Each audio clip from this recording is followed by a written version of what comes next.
millennium is broken into actually, this book and the New Jerusalem is broken into actually 4 segments because there's a whole lot going on. Matter of fact, Dwight Pentecost has once said that there's more said about the millennium than any other time period in the Bible, even more than the first coming of Jesus, even more than what's said in the tribulation period leading up to his second coming. So we actually got a 75-day interval, a millennium of 1,000 years. After that, there's an unspecified period of time. We call it the aftermath age. And then you get into the eternal order, which is just awesome, folks. You're going to want to stick around for the whole DVD to hear about that.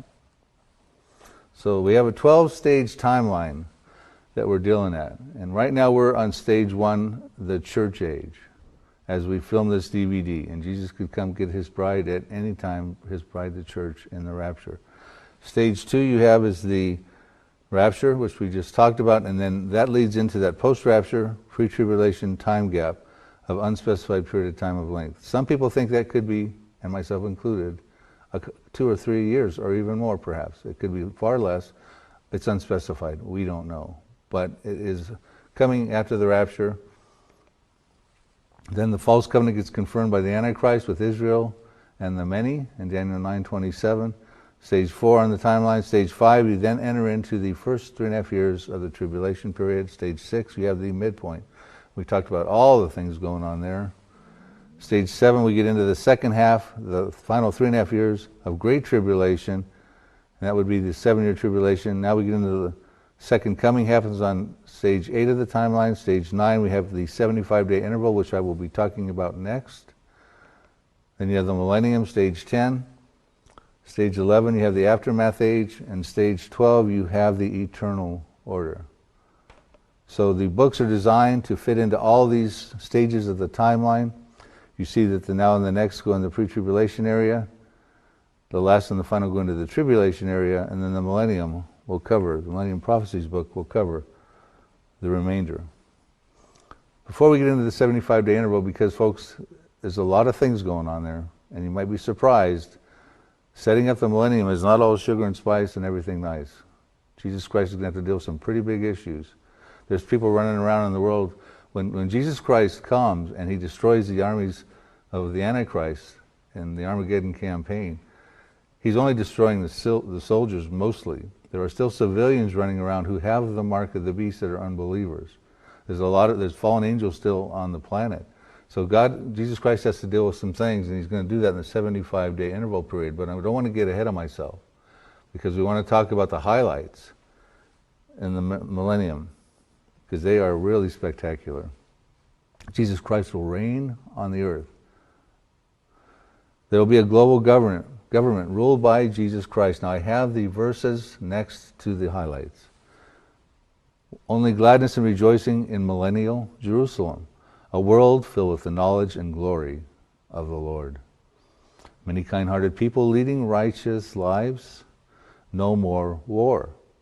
A pure singular language, instantaneous answers to prayer, an end of blindness and deafness, crippled that will walk and leap, and mute that will talk, who will talk and sing. Incredible. There's more.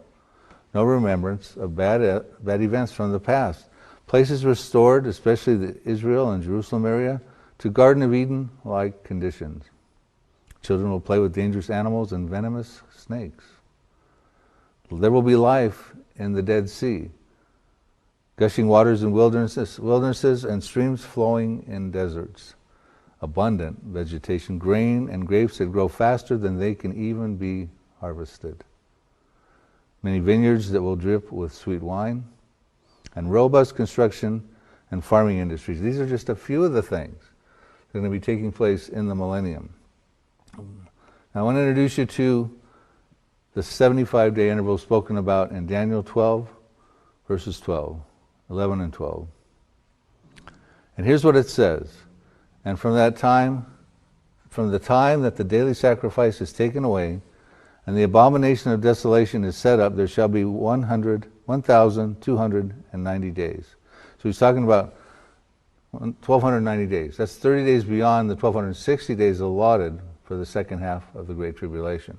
He starts with that. And that's the abomination of desolation is going to be set up in the temple, and it's going to be in the temple for an additional 30 days after the second coming of Jesus Christ. It takes us to 1,290 days. And then he goes on to say, blessed is he who waits and comes to 1,335 days. So we add another 45 days onto that time span. So we have 30 days plus 45 days. That will equal 75 days. We call that the 75-day interval, folks, and there's a lot going on in this period of time. Jesus Christ needs to take this time to affect the things that are going on that are bad in the world, to restore the earth so that he can have the millennial kingdom with all the highlights we just talked about. So what is going on in those first 1,290 days, those extra 30-day interval, and then what's going on in the 45-day interval? Well, we're going to kind of break through the first 30-day interval of the 75-day interval. The Antichrist and the false prophet will be cast into the lake of fire. Satan will be bound for 1,000 years into the bottomless pit, also referred to as the abyss. The earth will be restored because it will have been burned up with fervent heat. We'll get into that. Return of the Jewish remnant, the faithful Jewish remnant, will come back with Jesus Christ to Israel. They will meet up with the resurrection of their Old Testament saints, their kin, their ancestors. There'll be resurrection of the tribulation saints. There'll be mourning of Messiah in Israel. There'll be the end of the abomination of desolation. Remember, that has to be taken down. It cannot go into the kingdom. And there'll be the marriage supper of the Lamb. And then in the sheep and goat judgment, Gentile will happen somewhere in the 75-day interval. I put that toward the last 45 days of the 75-day interval. And Jesus has to deal with that issue right there, because he will have saved sheep Gentiles and unbelieving goat Gentiles who are got the mark of the beast. So that has to be dealt with, folks, and that 75-day interval is extremely important.